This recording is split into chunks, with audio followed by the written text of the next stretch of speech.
thing that we should do is really rebuild it.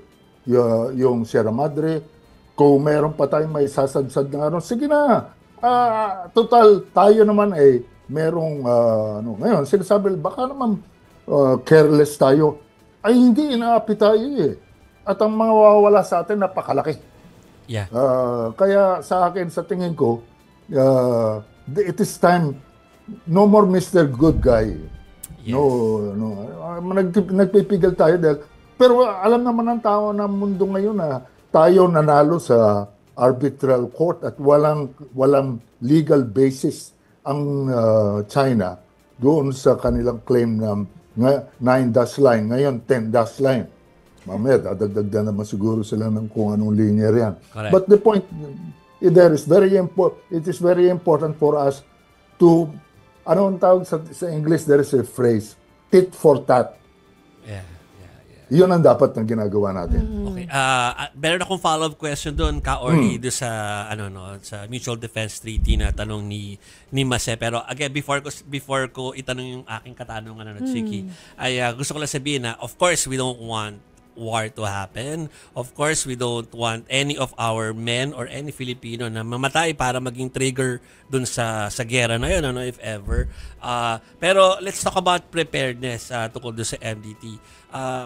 Kung sakali mangyari yan itong mga susunod na linggo, are we really, aside from are we prepared or prepared yung US to be on our side at Ka-Orly?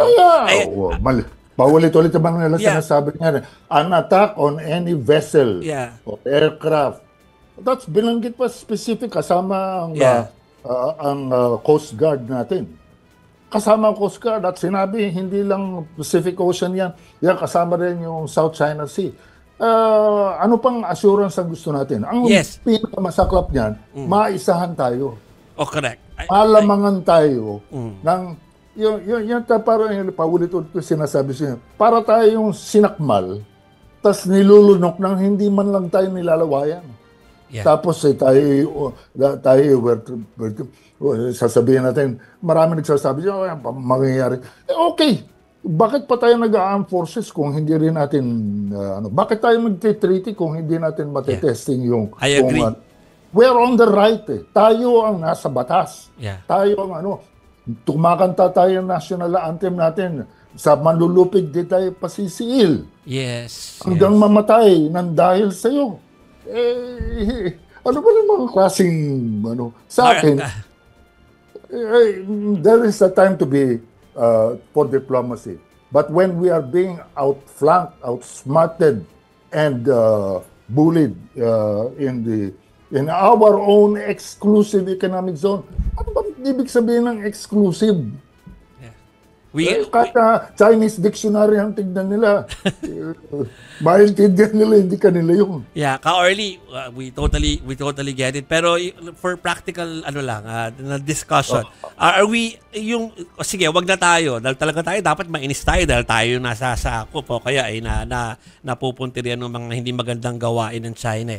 Pero yung partner natin na US, paano kung hindi pa handa yung mga EDCA sites na ginagawa nila?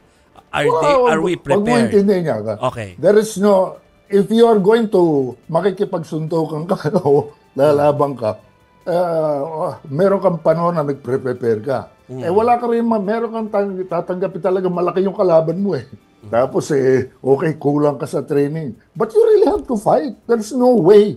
And there are many ways nowadays na hindi naman, ang gera ngayon hindi puro barilan Nakikita naman natin yan merong kinetic warfare, yun yung barilan.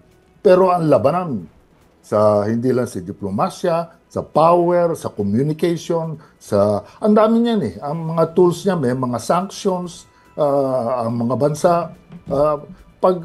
Alam mo, pinagmamasdan tayo ng mundo kasi ang nangyayari sa Japan, kino-coerce doon sa issue ng East China Sea. Taiwan is an issue and the South China Sea with the Philippines. Yeah.